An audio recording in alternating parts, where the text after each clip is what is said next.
Gracias, hasta luego. Bye. Gracias, bye. Chao, que les vaya muy bien. Gracias.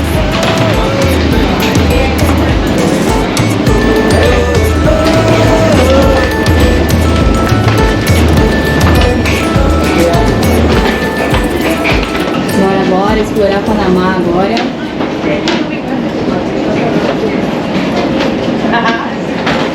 Porque essa temporada foi feita para exploração e hoje vai ser exploração no tempo recorde. 24 horas aí, um pouquinho menos na verdade, pra gente poder explorar o México. E já tem gente feliz aqui atrás de mim, ó. Bora lá, Panamá, nosso próximo destino, na verdade, já chegamos.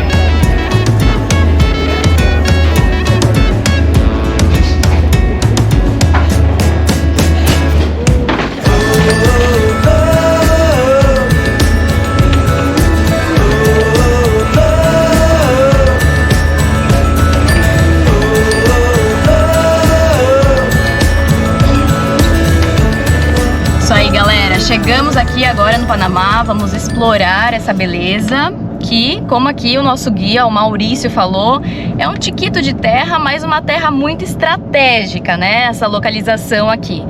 Então, ninguém melhor para explicar um pouquinho mais sobre o Panamá, esse pedacinho aqui de terra, mas com certeza com muito glamour, muitas coisas interessantes para a gente poder explorar, do que o nosso guia, o Maurício. Bom dia, Maurício! Bom dia, pessoal, tudo bem aí? A história é longa, tá? Mas vamos lá. Um nome que a gente ouve com frequência no Panamá e que dá nome a várias coisas, entre elas uma avenida importante, um porto, que é um dos maiores portos da América Latina, até uma cerveja com o nome do cara. O cara é o cara. Ele se chama Balboa. E não é Rock Balboa. Sim, sim. Inclusive a moeda também é Balboa. Exatamente. Né? Vasco Núñez de Balboa foi o explorador espanhol que em 1519, ou 1513 melhor, oficializou a descoberta do Oceano Pacífico.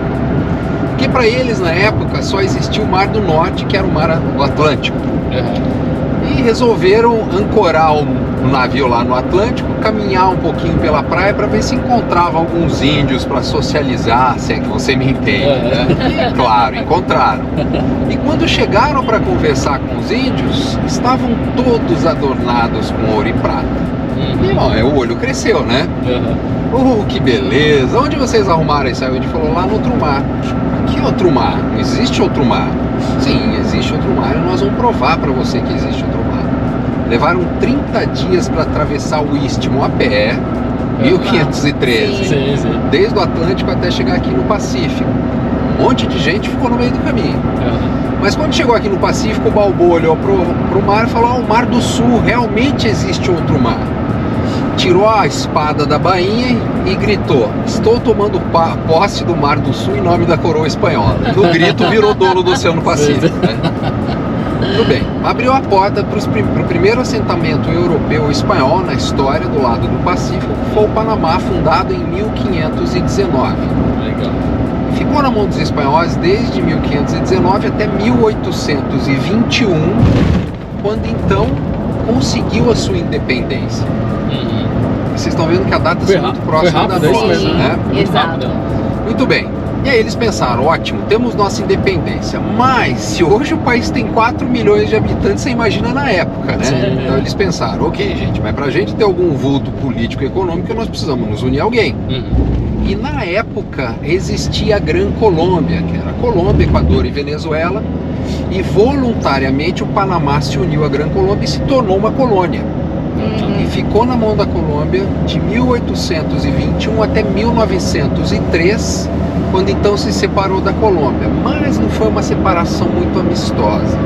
E para entender isso a gente tem que voltar um pouquinho no tempo.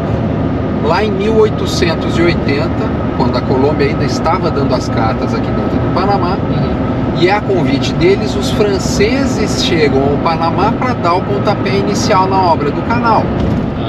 Por que os franceses? Porque eles haviam construído o canal de Suez no Egito, que é anterior à obra do canal do Panamá. E por sua experiência lá, foram convidados para vir aqui. Muito bem. Os franceses chegaram, se embrenharam no meio da selva e dá-lhe obra. Bom, de cara, clima e ambiente completamente inóspitos. Extremamente chuvoso, 8 meses de chuva por ano no Panamá. Umidade extrema. Umidade relativa do ar no período de chuva do Panamá é em torno de 90%. Tá? É muito parecido com Manaus e Belém do Pará. Bem úmido. Sim. Muito úmido e aí a sensação térmica é sempre elevada. Muito bem. Então, imagina o seguinte, eles levavam umas 2, 3 semanas para subir um muro, em 2 horas de chuva vinha tudo abaixo, né? com pouco recurso que eles tinham. Mas mesmo assim, muita coisa foi feita. E o período francês, basicamente, se resume a 20 anos. Por quê? 20 anos depois que eles iniciaram o projeto, a empresa francesa que bancava financeiramente o projeto faliu. Os franceses abandonaram o projeto do canal, deixando até maquinário para trás. E imaginem que no período francês, por volta de 20 mil trabalhadores morreram de febre amarela e malária. E nessa época ninguém sabia o que causava isso. Mas vamos lá, muita coisa foi feita no período francês. E aí quando eles saíram daqui, o colombiano e o panamenho falaram: ok, nós estamos com um tremendo elefante branco na mão, porque a gente não tem nem recurso financeiro e nem conhecimento técnico para dar sequência na obra. Mas os americanos já estavam nos bastidores, de olho na obra, e chegaram para fazer uma oferta. Na mesma hora os colombianos fecharam as portas e falaram: não, aqui não, porque a gente sabe que vocês têm a mania de entrar nos países e querer dominar. Ok. Já tem a fama. Exato. E aí o americano pegou, virou as costas e foi embora. Mas eles não dão ponto sem nó. Exatamente. Eles já sabiam que o panamenho, que é tão nacionalista quanto eles, estava insatisfeito com a presença colombiana. E aí o que o americano fez? O discurso que o panamenho queria ouvir. Voltou, conversou diretamente com o panamenho e falou: olha, a nossa proposta é retomar a construção do canal que está parada. Quando ele estiver pronto, nós vamos administrar. E daremos a vocês todo o apoio estratégico e militar para vocês se separarem da Colômbia. 15 dias depois o Panamá estava assinando o contrato. Sim. E aí o colombiano se sentiu traído, falou: não, isso não vai ficar assim, nós vamos arrumar isso aqui. Só que parou um pouquinho lá na frente e pensou: mas peraí, a gente vai enfrentar os Estados Unidos, não é o Panamá, né? Todo mundo pensa nesse momento. Melhor não, deixa quieto. Panamá é isso que vocês querem? Melhor baixar a cabeça. Se virem com os gringos aí dentro. E aí a Colômbia tirou o time de campo. E aí os Estados Unidos reassumiram a construção do canal em 1903 e entregaram o canal em operação em 1914, pouco mais de 10 anos depois. Certo.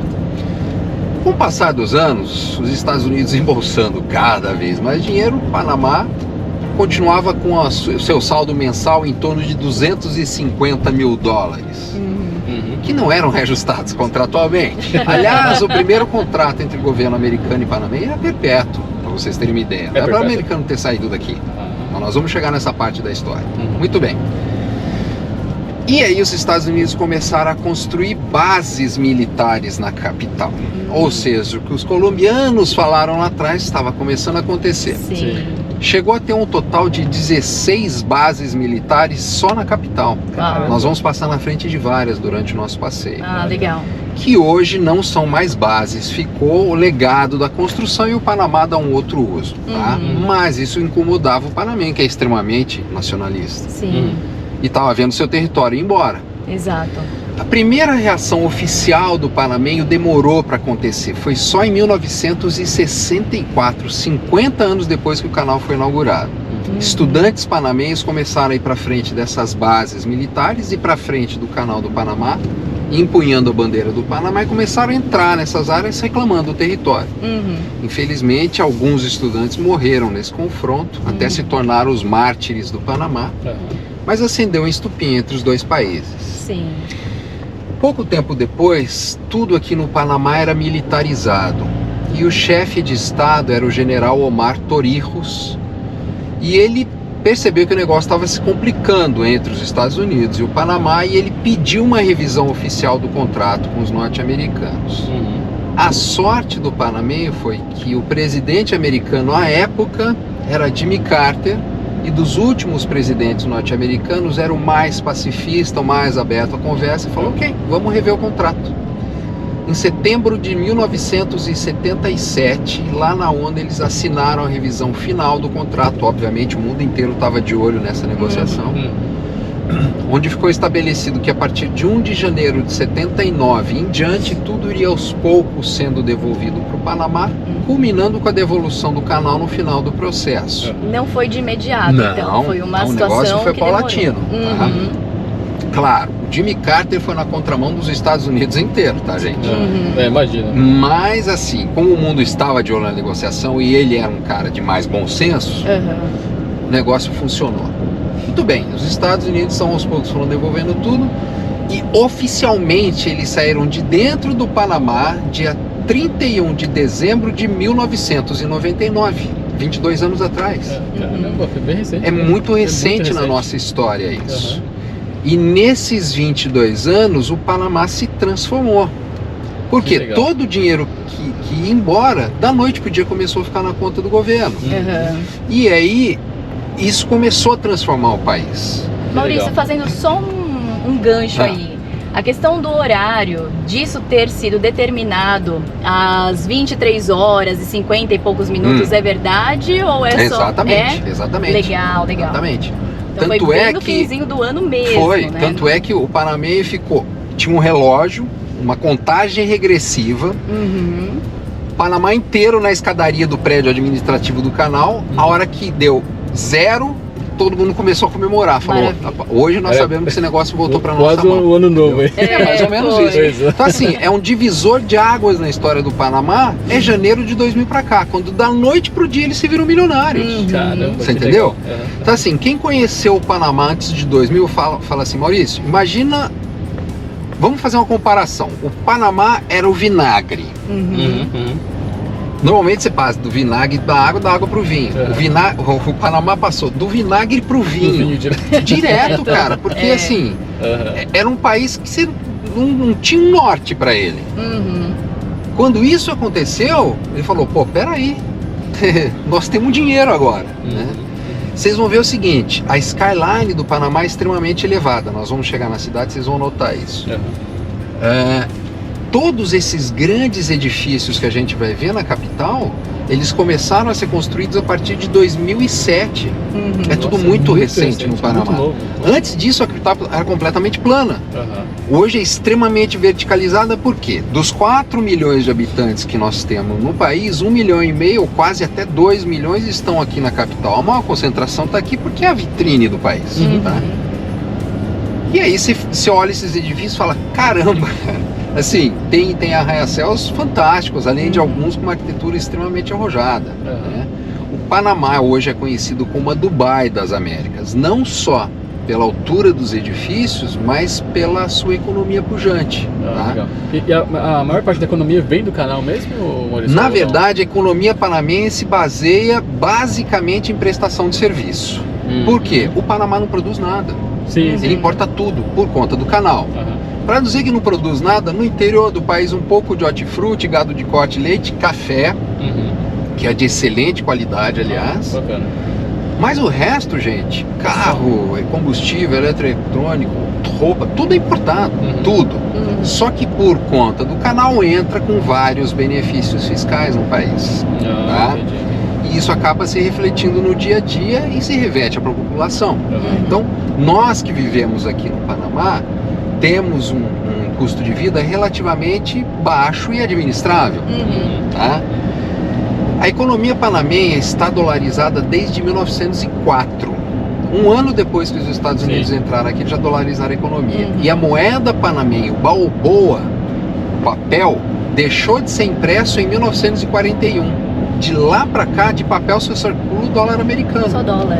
Entendi. A única coisa que eles mantiveram é a moedinha. Então, quando recebemos o troco em moeda, pode vir tanto em centos de dólar como centavos de balboa, mas a paridade é 1 para 1. Tá? Sim. Então isso facilita muito a vida, não só de quem vive aqui, mas como dos turistas que chegam, preciso converter, preciso comprar não moeda precisa. local, não, dólar, Não tem acabou, trabalho nenhum. entendeu? Legal. Então facilita bastante. Isso aqui é um puxadinho dos Estados Unidos, tá?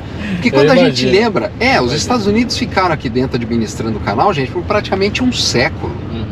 Então muito hoje da cultura panamenha é herança americana. É inevitável isso. Segunda língua é o inglês. Então as escolas no Panamá, públicas ou privadas, são bilíngues, que já é uma outra vantagem. Sim. Por exemplo, as cadeiras de ciências sociais, história e geografia são em espanhol, que é a língua pátria. As outras cadeiras são todas em inglês. Tá? Então, por exemplo, você vai no supermercado aqui fazer uma compra. Aquele gurizinho que está no final do caixa embalando a sua mercadoria. Se ele perceber que você tem dificuldade para falar em espanhol, ele vai falar inglês com você. O cara que está embalando a tua mercadoria. Exato. Então você vê a diferença. Incomum Você no vê? nosso país, né? Exatamente. Sim. Você entendeu? Infelizmente. Infelizmente. Né?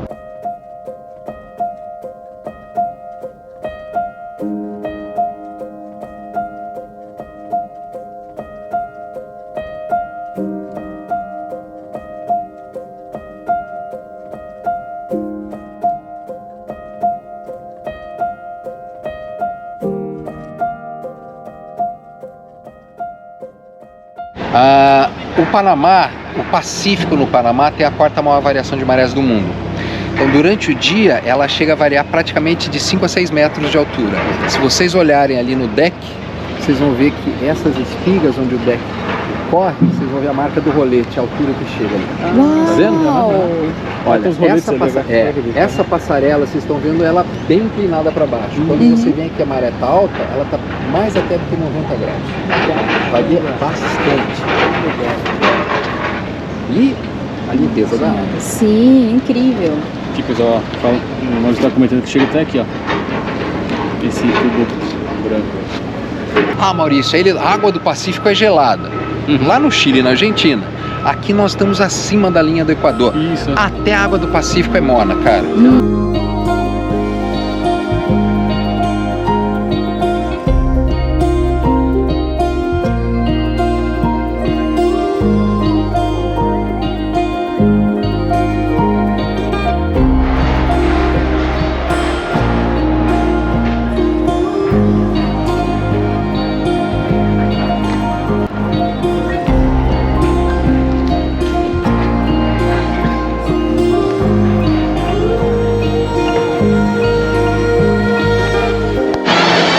Pessoal, tudo bom? A gente estava aqui recebendo essa explicação do guia turístico, né?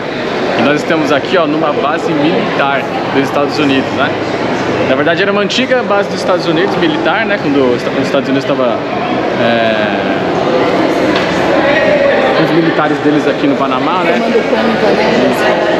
E aí deixaram várias bases aqui, depois foi a independência praticamente do Panamá, né? E hoje algumas bases estão sendo utilizadas aí para fins comerciais, enfim, tem bastante coisa, né? Aqui é legal que aqui tem, eles usaram para fins comerciais. Então tem até um duty free ali, e olha que aqui não é aeroporto.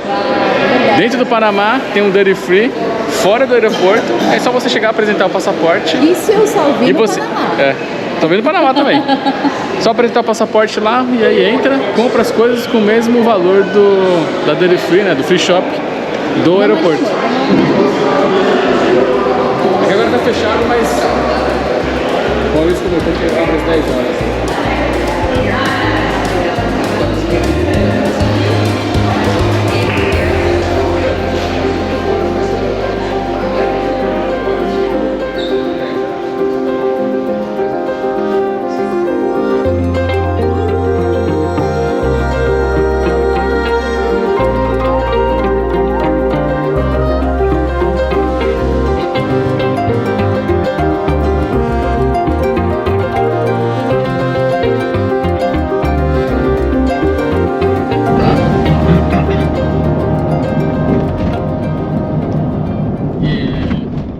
Aqui é bem cena de filme mesmo, né? Completamente, assim, cara. Você pegar aqueles filmes mais antigos, né? Você pegar um filme de guerra dos anos 40, 50 dos Estados Unidos, é isso aqui que você vai ver de construção, cara. Exatamente. Entendeu? os squads aqui passando, correndo e tudo mais. É. Legal demais. Quer ver? Casco Antigo, onde depois nós vamos, que é o centro histórico. Ó, essa é a calçada onde foi a contagem regressiva para a devolução do canal pro Panamá. Uau, Que legal. importantíssima então. É. Como que é o nome aqui? Esse é o prédio administrativo do Canal do Panamá. Esse prédio, ele tem 103, 104 anos de idade. Mas você olha a construção e fala, não, você tá de brincadeira. Você tá de brincadeira mesmo. É. Mas olha a organização. É onde fica a caixinha registradora. Isso. Só entrando. Não, é fantástico, cara. Que show. Que legal, meu. E bem imponente, né? Tá lá em cima. Bem imponente. Bem legal. Ele já fica num lugar em destaque mesmo para chamar atenção.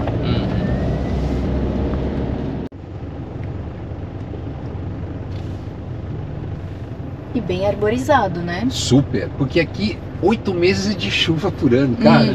Não tem como não ser, entendeu? Mas deve ser regado. Mas olha, verdade. Essa área aqui hoje, né? Você vê, ó, campo de beisebol. Então, final de semana você vem aqui, por exemplo, quero fazer curtir um piquenique com a minha família. Não, você enfia o seu cestinho de piquenique embaixo do braço, que estende embaixo de uma árvore uma toalha, Até tá aí já. tá liberado. Só não pode tomar sua cervejinha. Mas não tem problema, entendeu? Ó, isso tudo à nossa esquerda era alojamento de soldados e oficiais norte-americanos. Hoje é alojamento de estudante, porque é uma cidade universitária. Sim, que bacana.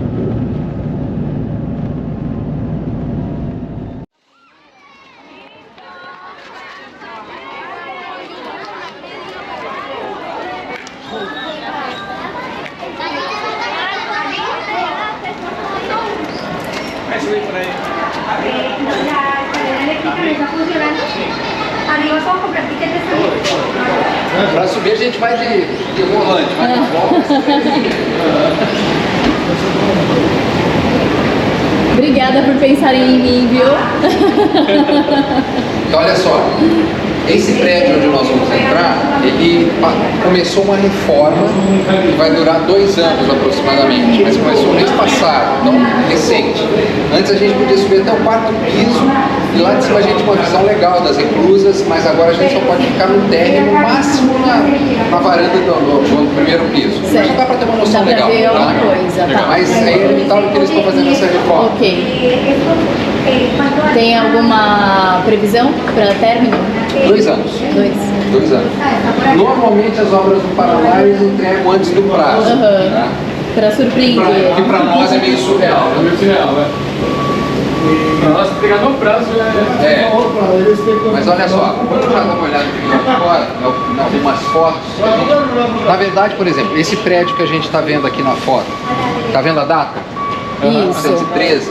Os Estados Unidos entregaram a obra do canal pronta em 1913. Aí ele entrou em teste e foi inaugurado em agosto de 1914, tá? Um ano depois. E esse prédio nós vamos ver aí dentro quando a gente entrar. O que eu quero chamar a atenção é que nós vamos ver 2 canais paralelos, onde a gente está vendo esse navio passando e tem um outro aqui do lado. Certo. Só que a água não vai de um para o outro. E por isso eles conseguem trabalhar de forma independente. É muito comum a gente vir aqui, tem 2 navios passando, um do lado direito, um do lado esquerdo, um mais alto, um mais baixo. Porque no final das contas, o que é o Canal do Panamá? Eles ligaram os 2 oceanos e o projeto